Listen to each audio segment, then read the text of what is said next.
Welcome to HOA Hell. I'm your host, Michael Kushner. I've been an attorney for almost 30 years, and I'm the managing partner of MBK Chapman.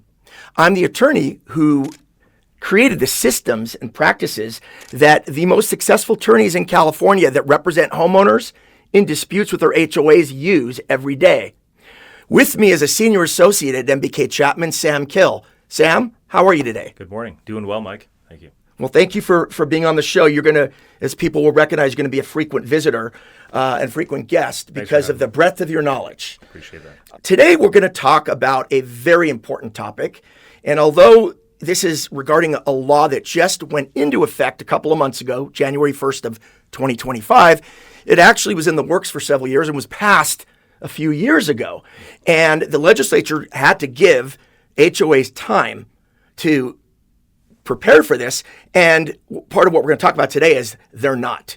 This has caused ripples that have caused massive problems and economic disaster for HOAs and individuals, and we'll get to that. But the topic today is California's balcony law. Now, a lot of people might remember that in Florida in 2021 there was a collapse of an apartment building, and the apartment building pancaked on itself, and it caused death and mayhem and spurred a lot of legislation. But California's balcony law actually preceded that by a few years. Mm-hmm. And I know you're familiar with this because we had a discussion about this because of a recent balcony case of ours. Right. Can you tell the audience what preceded or precipitated California's balcony law? Well, this was actually almost precisely preceded by 6 years. So the Florida Surfside Champlain Towers incident, where the tower partially collapsed, was in June 24, 2021. And the one in California that preceded that was almost 6 years prior to that, June 15th, I want to say, 2015, and that was in Berkeley. An apartment building, a fourth floor exterior elevated element or component. This balcony collapsed. There were 13 people on it. 6 people, unfortunately, young people in their early 20s, students. Yeah. They died, and 7 seriously injured. Right. Now, I remember when this happened. I also remember doing a little research on it because, as you know, I went to Berkeley. Mm-hmm. Now, this was well after my time, but I remember Google Earthing the location of the building, and the building itself that this balcony collapsed was just a few doors down from my brother's apartment back when he was there with us. All three boys in our family went to Berkeley, and the one girl went to Stanford. But it was near my brother's apartment, and I was over there all the time, and I'd been on his balcony many times. You know, it could have happened any time. But you also mentioned exterior elevated elements. We're going to talk about that. EEE. Okay. People, when you hear the term exterior elevated element, you think about the most obvious, which is balconies. Mm-hmm. Okay. Not a porch, because those are on the ground. Right. The balcony law doesn't affect a porch or a first floor situation. Mm-hmm. It only affects, and we'll get into more of the requirements, it only affects balconies that are 6 feet off the ground, at least, which would be funny, but none are. Mm-hmm. And it's all exterior elevated elements, which not just balconies, but walkways, staircases, hallways, if they're exterior and they're elevated. And lastly, they're made of at least partially or substantially made of wood, right? Okay, or wood component, okay? We'll get to that. But so this apartment had 13 students, or this balcony had 13 students on it. Mm-hmm. It collapsed. It was, I don't remember what floor it was. Fourth floor. Mm-hmm. So 40, 50 feet above the ground. Yeah. Okay. Unfortunately. And collapsed. 6 students died immediately, and the 7 others were severely injured. This made not only big news locally in Berkeley and in the Bay Area, but also throughout the state of California. I don't know if it made news nationally. I'm sure it did. I have to think it did. I believe it did. It captured Reuters, AP, and so. Yeah, okay. Yeah. But it was a big enough deal that it got the legislature talking. And the reason it did is because, and this is especially true in a state like California, where a lot of communities are located somewhat near the ocean, okay? And so you have the salt air, and what that does to components, especially wood. But you have a lot of older buildings as well, okay? Mm-hmm. And the purpose behind this law was, when this happened, it was like, whoa, this could happen And it could have been, it was tragic, but it could have been much worse. It could have been a lot more deaths than this. It could have been higher balconies, 15th, 20th floor type buildings. And it was a recognition that we have no way of knowing what the conditions of these balconies are, because there are no requirements in our law that require the HOA, mostly HOAs in these scenarios. These are condos typically. There's no requirement and no law regarding frequency of inspections or that sort of thing. And this is going to happen again. And so they pushed for this balcony law. Now, SB 326, it ended up being, and SB 721 ended up affecting what's called the Davis-Sterling Act in California, which is the group of laws in our civil code that control HOAs, okay? And it ended up making substantial changes to Civil Code 5551 and 5986, both of which are part of the Davis-Sterling Act. So let's talk about those legal requirements, okay? I mentioned one before. It only applies to exterior elevated elements, EEEs. So we're talking about exterior elevated walkways, staircases, balconies. That's the ones that come to mind, okay? And when they say elevated, the law says anything over 6 feet off the ground. So that's what that means. Right. Now, you could be on a balcony that's 6 feet off the ground. It could collapse, and you're probably going to laugh. You're probably going to be okay. So really, the law is there to stop things that are much higher, okay? Right. It only affects, I don't know if you remember this, multifamily dwelling units of 3 or more. Exactly. So this does not, the balcony law has no impact on single-family homes. Mm-hmm. So a lot of HOAs that where the neighborhoods consist of single-family homes are not part of this equation for the balcony law, okay? We're talking condominiums, multi-story condominiums, and we're talking townhomes if they're multi-story townhomes, which really you don't see a lot of, but maybe co-ops in California, okay? So really condominiums and co-ops, okay? Multi-story and at least 3 dwellings or more, okay? So a duplex wouldn't count, right? No. Okay. Tell me something else about the law. What other factor, if you remember? And I'm putting you on the spot. If you don't remember, just tell me. That's okay. Well, there's so many different ways you can go with this, but do you remember the mandatory inspection rule? Well, the mandatory inspection, obviously, the inaugural one commenced as of January 1st, 2025, when this rule became effective, and then thereafter, every 9 years. Exactly. Okay. Yeah, yes. Inspections. Perfect. So the inspection, the initial inspection, had to have occurred by every single affected HOA in the state of California by a couple months ago, January 1st of 2025. Okay?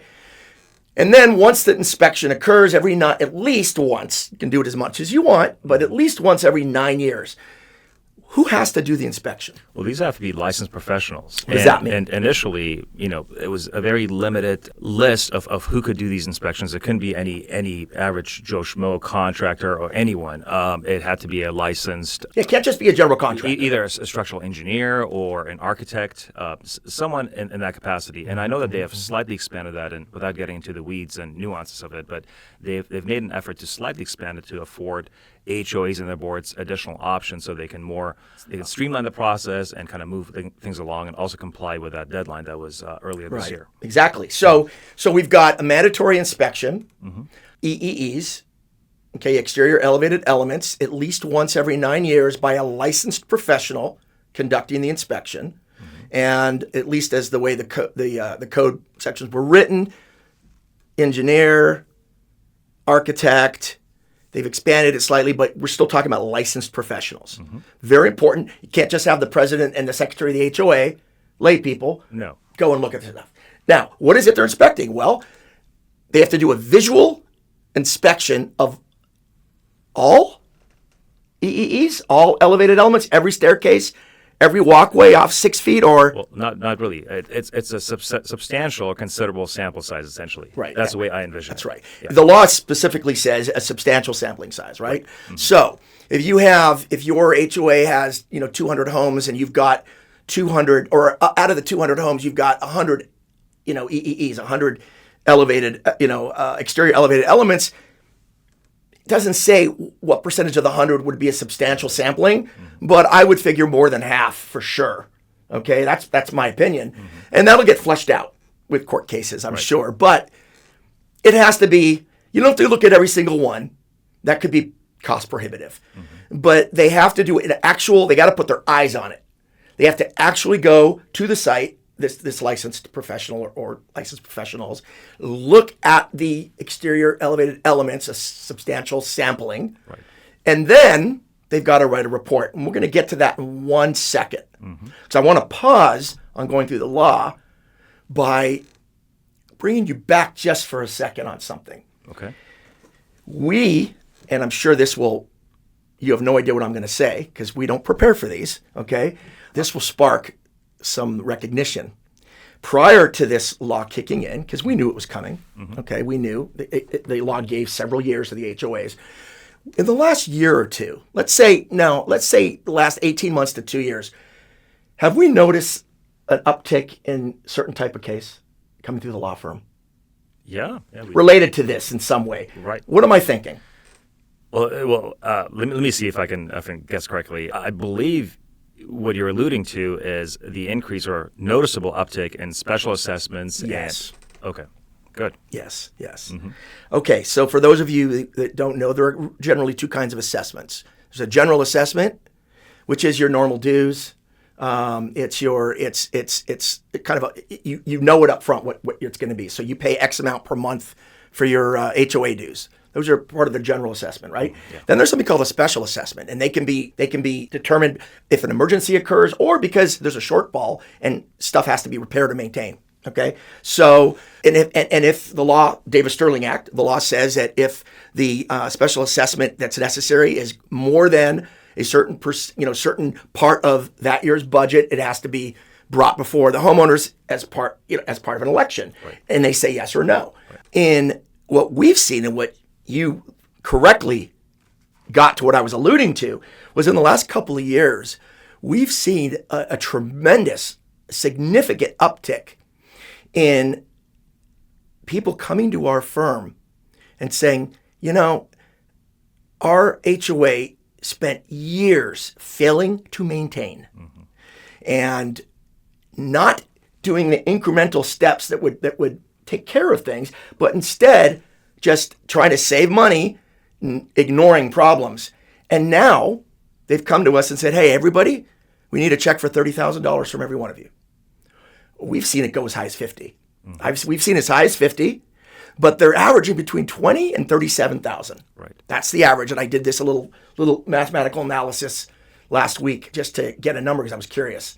So that's not chump change. That is a lot of money, especially for somebody on a fixed income. We're going to get back to that when we talk about the unintended consequences. But I wanted to bring that to mind because part of the legal requirements here is that the HOA spend money hiring an expert, licensed, to come in every so often, every almost decade, and inspect the exterior elevated elements. Look at the walkways that are above the ground. Look at the balconies that are above the ground.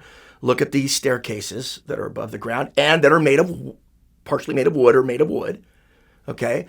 And issue a report. Now, the reason that's important is because that costs money. And the HOAs are now being forced, and this is a good thing, right? Forced to spend money to keep everybody safe. Because if you can nip something in the bud, let's take the Berkeley example. Had the landlord had the wherewithal to have that balcony inspected 3 years before that collapse, or 4 years before the collapse, it would have seen the systemic rot, right? And they could have made repairs to that, and it wouldn't have happened. That's the whole point of this.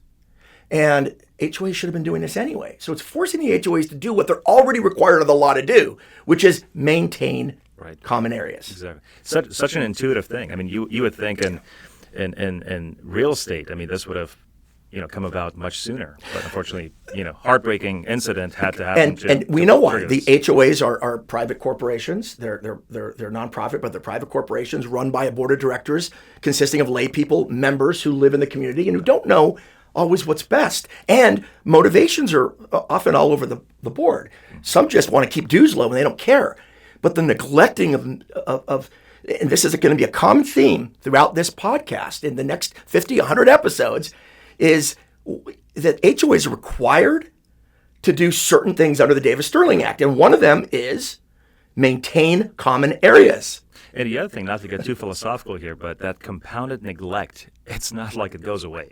Right. Someone ends up paying that when it comes to you. And it's not just 1 year neglect, it's multi-year. Exactly. But what ends up happening is if you add up the amount of money it would have cost, let's say 6 years in a row of neglect, if you add up the amount of money it would have cost to do spot treatments, right? Mm-hmm. Whether it was termites or water damage, you do spot treatments and you add that up, it's significantly, I think, orders of magnitude less expensive than what it costs to rip it all down and rebuild it because it's so bad that it's not red tagged. And not to mention the enhanced safety too. I mean, I wasn't even considering loss of life. Yeah. So let's get back to these requirements. So now you have these expert inspectors who come in, they take a look at these elevated elements, and they have to prepare a written report. Yeah. Now, if they find that the condition of a particular elevated element reaches the level of an emergency, an immediate danger, like you guys shouldn't be using this at all until this gets fixed, this could collapse. Triggers automatic reporting obligations. That's right.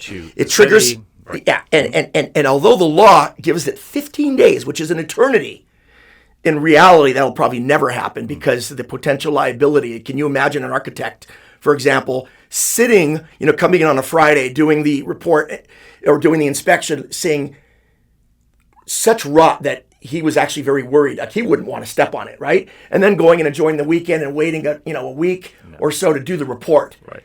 The liability of that would be staggering. And so even though the law gives these inspectors, these experts, 15 days to submit a report detailing the nature of the emergency, it's going to happen in a day or two, most. But more importantly, the report doesn't just go to the HOA.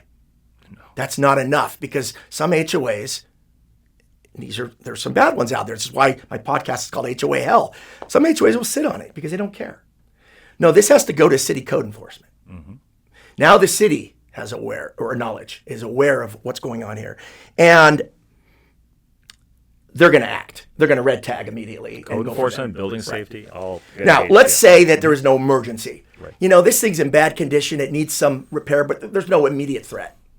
Well, the expert's got to write the report. Mm-hmm. Okay, and the report still has to be submitted. Okay, and it's, you get a copy, it goes to the HOA. And the HOA now has, because this report has to contain certain information, it has to contain the actual element that was inspected, so balcony 16, and there'll be a map of how that's allocated, and the observations. And it would say, if it was in good condition, you might say it appears to be in excellent condition. The exterior wood looks well painted, the metal elements are free, largely free from rust, whatever. But it has to kind of hit through the elements of that element, okay? Right. But if there are problems, not only does the report have to identify those problems, but the report has to then recommend, okay, here's how you fix. Right. This should be replaced, this should be painted, this should be bondoed, whatever it is. Mm-hmm. Whatever terminology is used, the report has to contain the solution, okay? Which is, I think, phenomenal. It is. It's going to save lives. But, and I'm not saying more importantly, because it's not more important, but more immediately, okay? Because if you think about it, these are far and few between, these ones that cause death. That's why they make the news. Right. They don't happen all the time. So this balcony law is going to save lives. There's no dispute there. But more immediately, it's going to save a lot of money because, as we said a minute ago, rebuilding after, or having to basically tear down and rebuild is much, much more expensive than just taking care of things every year, a little bit. So let's talk about these unintended consequences, because you and I were talking earlier, and we've talked in meetings about certain cases. We both think that the balcony law is a great law. It's gonna help the homeowner, and that's what we're here for in this podcast. We're on the homeowner side, okay? So it's gonna help the homeowners, but it's also gonna increase safety. But as good a law as it is, have been some very serious unintended consequences, and one of those is what I call special assessment shock, and we got into that a minute ago when I wanted to tease, okay? And that is a woeful amount of mismanaged HOAs, which, by the way, is the norm. which is why our practice is so successful and why the two other law firms that compete with us, by the way, their shareholders are people I trained and who use my systems, at least in part, in running their law firms. But that's why we're in business, and that's why we do well, because most HOAs are not well run. No. Okay, and that's going to be one of the solutions that we talk about, is how to maybe fix that. Pie in the sky, but we'll see. But a lot of these HOAs are not well run, and so they have not been maintaining these elements for years. They do as little as possible, sometimes less than they should, much less than they should. Sometimes they do so little that it creates the danger. Hence, sometimes you get a disaster. But this special assessment shock is what we've seen this last couple of years. Yeah. And that is these massive special assessments, and not just at a few dozen communities. Dozens and dozens and dozens and dozens and dozens. I think over the last couple of years, we've at least met with HOA members. We've probably met with over 500 HOA members who live in communities where there have been substantial special assessments directly related to these exterior elevated element repairs prior to this inspection. Because the last thing this HOA wants is the inspector to come in on before or on January 1st, 2025, right? Because that was the deadline. And then note all of the problems and then recommend all of these changes. Because once those recommendations are made, if they don't happen and somebody dies, that HOA is out of business. Mm-hmm. Everybody loses their shirt. So that can't happen. And they don't want code enforcement coming down. So they were struggling to get this done so that when the inspector finally came, they could say, oh yeah, this is a great condition. It looks brand new. Okay, so what were they doing? Special assessment. Mm-hmm. And even though the voters in many of these HOAs have to vote for these, you do it because you don't have a choice. I mean, if I lived in a community where they were coming to me for a $30,000, if I had a condo and it was a $30,000 special assessment on the ballot, but the alternative was our balconies are going to get red tagged at some point because we're not going to, we haven't been maintaining them. I'm going to do it with gritted teeth. I'm going to be very angry. Well, it's sad, but in some instances, actually many, it almost feels like a really good considerable chunk of it, they rubber stamp these as emergency assessments. So, yeah, they do. I didn't think of that. That's a good point. So the HOAs have gotten to a point where either it really is an emergency, mm-hmm. and so they can justify it without having to go to a vote, because that is one of the exceptions on a special assessment vote, as if it qualifies as an emergency. Right. Or they falsely state it's an emergency, but if nobody challenges it, it's an emergency. It's not a non-emergency unless a homeowner challenges it by coming to us. Okay, and we've done that many times. We've shut things down that clearly not emergencies, but the HOA wants to avoid oversight, and that's a topic for another day. Mm-hmm. But they want to avoid oversight, so they push things through and they stretch the definitions of what an emergency is, and they call it that. And as long as nobody says anything, it works. But we've had people come and say, wait a minute. And so we've stepped in many times and gotten things stopped. And if necessary, we'll get an injunction. But you're right. A lot of these would qualify. And so you can skip the electoral process. But even in the ones where they put it before the voters, mm-hmm. if I'm one of those voters, I'm voting yes with gritted teeth because it's got to get done. Right. But the problem is we have homeowners, for example, on fixed incomes. Oh. A lot of condominium complexes are multi-story condominiums. I'm sorry, that didn't make sense. A lot of condominium complexes are multi-story condominiums that also happen to be age-restricted, 55 and older, communities. Senior communities. Yeah. Well, a lot of retired people are on fixed incomes. And so a $30,000 or $20,000 or a $15,000 or a $40,000, a hit like that. Massive hit for them. It's in some cases impossible. And you stand to lose your home. If you can't do it, you could lose your home. It's a very big deal. And it's unfortunate. Now, a lot of HOAs can arrange loans so that people aren't writing a check, but they can do a multi-year loan at a very reasonable interest rate, and that's better than nothing. But there are, how many times? I'd say 6 out of 10 times the HOAs either aren't trying or can't qualify their members for these loans. And so it's write a check. Well, yeah, I mean, not to complicate it for our purposes today for this episode, but it also becomes largely a function, the finances for the association. Will they qualify for a loan? I mean, they have to put something down as what the collateral. What the percentage is. I mean, what the percentage of reserve is. We're going to get to that in a second. Default rates, that kind of stuff. But yeah, a lot of people end up, especially in these senior communities with the fixed incomes that you were or lower income. Or lower income. Yeah, they have to either go to family for support or get personal loans, or they can't, equity, or they can't, right. And those are the people we're talking about, and it's not fair. Yeah. It shouldn't have been on them. Another unintended consequence, though, is insurance chaos. I like to call it insurance chaos. So what we're seeing, two different phenomenons here, folks. One hand, we've got insurance companies that have pulled out entirely. They just won't insure elevated elements anymore. They won't insure balconies. Yeah. They'll insure the property. They'll insure people's individual properties. They'll insure, on a condo, they'll insure the common areas, but not the exterior walkways or not the elevated walkways or the balconies. So you have, on the one hand, insurance companies saying, we're not doing it. Now, some have pulled out entirely. Okay, some big insurance companies, some very big ones, have stopped writing those policies at all in California. But that's not necessarily related only to the balcony law. That has a lot to do with our legislature in general. But specifically, we're seeing, because of the balcony law, we're seeing a lot of insurance companies say, well, we're not going to cover these elements. So those are now, and maybe they can find supplemental coverage somewhere else, but it's extremely expensive. And that's the flip side. Mm-hmm. The insurance companies that are staying in this business of insuring all elements of an HOA, including an exterior element, are doing so, but they're not going to eat that loss. They're going to pass it on, because the chance of substantial loss is going to be there until all of them are repaired. Mm-hmm. And I mean, it's only May. So I don't know what kind of compliance. We don't have any reports available yet on the percentage of HOAs in the state that have complied. Right. Okay, we're going to have to get that report from the different city code enforcements. At some point, all of them have to report to the state, and there's going to be some sort of, reckoning. Well, in the meantime, we got a sample size through clients. That's very non-scientific. Right. But we're not seeing.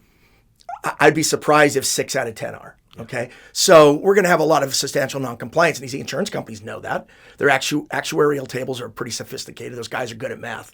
So the ones that are insuring these elements are raising the rates tremendously. Again, who pays for that? Members, you guys. That's it. And can you imagine an incident in the interim for those that are non-compliant? Yeah. Yes. Yeah. And we'll be talking to those homeowners. Hopefully nobody's killed. Another unintended consequence, in addition to the first two, depressed property values. Yeah. And we're seeing a lot of that. So let's take one of those properties. And I'm thinking of one in particular. I'm not going to name the name of the HOA, but it's up north. It's within 3 to 4 miles of the ocean. It's got over 100 units. More than half of them have exterior elevated elements. And they did a special assessment of $27,000 for all the homeowners. This is a multi-million-dollar repair project. If you do the math, you'll see that it's several $1 million. A lot of those people can't afford it. They're house poor because they got loans and spent what they could to get into these higher end but much older properties. But they're old communities pretty near the ocean, and so they kind of commanded a higher price. And what's happening is, when you've got a pending assessment, unless every homeowner writes a check immediately and it's funded, which never happens unless very wealthy communities, you've got this pending assessment. Well, it's very hard to sell a home in a community with a pending special assessment of $27,000. Mm-hmm. Let's take into account the fact that alone implies, and you would be very wise to infer, that the community is not being well maintained. Because a well-maintained community will never, ever, unless there's an act of God, a hurricane picks a tree up and crashes it through a roof of a condo and demolishes, an entire building. Yeah, that could happen, and you might require a special assessment because nobody can plan for that. You can't do special reserves to plan for that because that's an act of God and it's just going to happen. Or a tornado, hits, even though those don't happen here. A tornado comes out of nowhere and rips a building out. Yeah, that's going to be a special assessment. But a well-maintained HOA is never going to have a special assessment like this. It just won't happen. So what a special assessment that large tells everybody is, not only are you buying into a community where you're buying into a huge special assessment, which means there's going to be a lot of construction, a lot of noise, a lot of debris for the foreseeable future, because it's done in phases, but it's also probably not very well managed, and they're not maintaining things, which is why we're in this problem in the first place. So you have people now that might not be able to afford the special assessment. They don't have anywhere to go. They can't pay it, and they can't sell their property to get out of it or they can, but for much lower than it's worth. Massive haircut. Oh. And trust me, if it was just a deduction in the fair market value of $27,000, that would be totally reasonable. Any homeowner that was trying to get out of that situation would jump at that.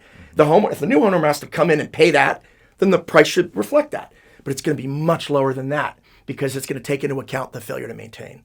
Because nobody is ignorant that that's what's really going on here. And so you have these homeowners that are stuck between a rock and a really hard place because they can't afford to pay the special assessment, and they are having trouble selling the property because nobody wants to buy in there except at a steep discount, which for most people, your home is your biggest investment. That's where your nest egg often is, okay? And that's just, we're seeing a threat to that. So this massive depression in property values is a huge, huge result of this balcony law, straight on. Then you've got angry and desperate homeowners, okay? How often do you see an angry and desperate homeowner come into our office for a consultation, Sam? You do a lot of our consultations. Tell me about that. I laugh or chuckle because it's routinely. It's not because it's funny. It's just sad. It's not funny. No. We obviously sympathize and empathize with them. I mean, there's a reason we, are effective advocates on their behalf. But yeah, to answer your question, Mike, it's routinely, it's daily. I mean, I wouldn't even skip a day, and understandably so. I mean, I'm not really forcing myself to adopt their perspective, but just naturally, organically, end up putting myself in their shoes. And how would I, treat this scenario? How would I navigate it? Oftentimes they ask me, Sam, if you were me, what would you do?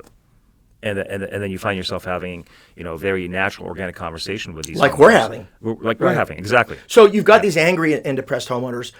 It causes a lot of infighting. The HOA causes a lot of tension, a lot of arguing on both sides, because there are merits to both sides, but there really is only one side. Guys, the repairs have to be made somehow. We have to figure out how, but somehow this has to get done, because if you don't do it, everybody loses, and then forget the loss of life and potential of injury and death. Right. Everybody loses, because eventually these things are just going to disintegrate.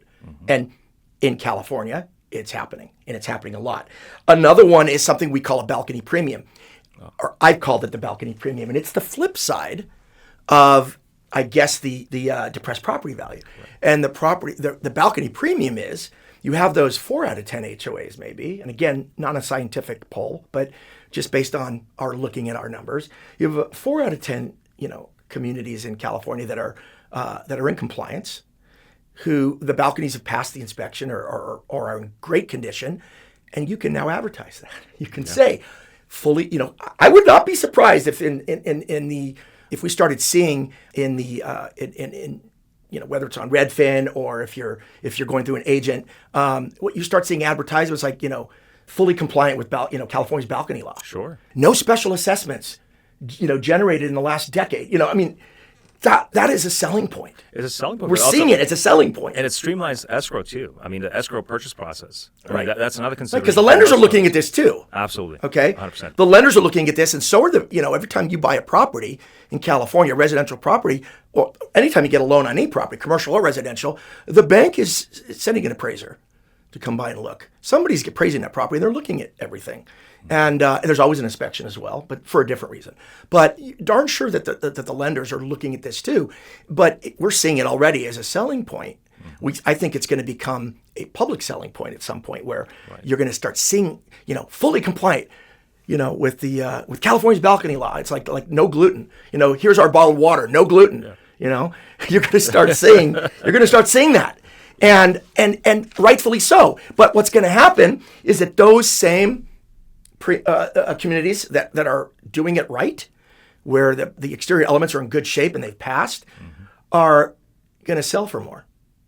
Because it means the opposite of the two things I said before. There isn't a special assessment pending, and the HOA is probably very well maintained. So that's a good thing. Whether or not that actually is true or not, is a separate issue. Right. But that's the message. That's the inference that a lot of people will correctly and logically draw in the absence of detailed information. So where does this leave us? How do we fix this fallout of this law, which had to happen? It's a good law. It had to happen. Should have happened a lot earlier. It shouldn't have been necessary because the HOAs that are failing, and that's at least 6 out of 10, have fundamentally failed to do their most important task, which is to maintain common areas. That's it. And they have not done that. And so it's resulted in the disasters that have led to these types of laws in different states like Florida and here. And there are some solutions. I have some that I like. There's very little chance of these becoming law because I think they'd be unpopular because ultimately taking responsibility for oneself is very difficult. But one of them is a reforming what we call the business judgment rule. And I'm not going to go into too much detail about what the business judgment rule is because I have a separate podcast that we're going to be doing very shortly on the business judgment rule as a concept. And you're going to want to tune in for that because it affects every homeowner's life on a daily basis, believe it or not. So you're going to want to check our podcast on the business judgment rule out. It's coming soon. But in a one sentence brief, the business judgment rule is basically the level of deference that the courts automatically give boards of directors of HOAs when it comes to the decision making of managing and operating at the HOA, including whether to maintain or not maintain this or whether to do this or not do this. It's a very powerful tool. And the problem is that deference is too high. What the courts did is that they issued the same deference that for-profit corporations in the business world get. But it makes more sense to give that kind of deference to an HOA in the private sector, because if you look at a corporation that's in business selling widgets, the CEO and the president, you probably started the company, or at least they run the company. They know how to make a profit. They know how to manage employees. They know how to run their company. They're sophisticated in running their company. HOAs, boards of directors, are lay people. They're plumbers, doctors, teachers, lawyers, contractors, unemployed people, retired people. These are just lay people. They have no specific knowledge about how to run a company, about construction, taxes, sunshine laws in California, how to do things in an open manner. Mm-hmm. They don't understand that. Yeah. And so to give them the same amount of deference you give a professional board member or a professional officer of a for-profit corporation, to me is very silly. But that's the law, because that's the standard that was out there. I think it's the wrong standard. I think management companies should be held to some standard as well and have some third party. I think that homeowners should be third party beneficiaries to the contracts between the HOA as an entity and the management companies.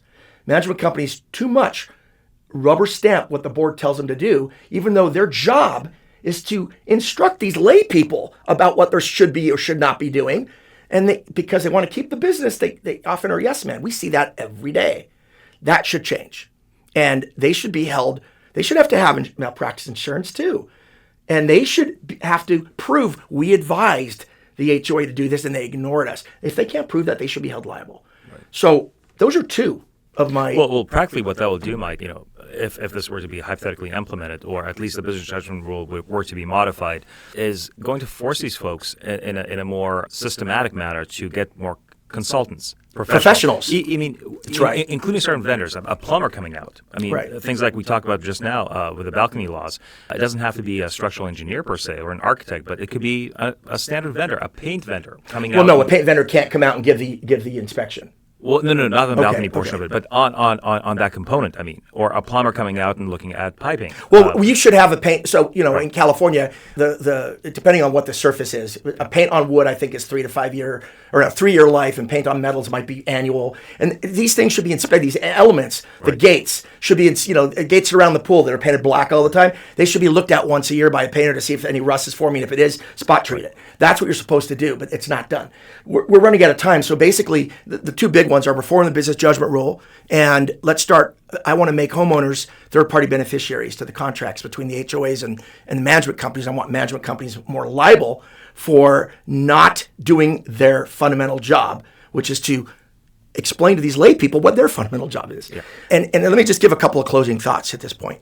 Balcony law was a long time coming. It was very important, and it should have been in place all along. But it also should never have been necessary. because the main role of an HOA in California under the Davis-Sterling Act, one of those main roles is to preserve and maintain the common area. And when an HOA fails to do that, it costs you money, it costs them money, and it puts lives in danger. And it's just unnecessary. So this was a good thing. It had to happen. But the consequences and what we're seeing with these massive special assessments to come into compliance, those are growing pains that are going to happen. But as always, if your HOA has been negligent, if your HOA has failed to maintain and has now given you guys under an emergency basis, or there was a vote and you guys have elected yourselves a massive special assessment, come see us at MBK Chapman. We can help. Again, thank you for being here today. I appreciate it. And thank you for tuning in to HOA Hell, the podcast. And we'll see you next time.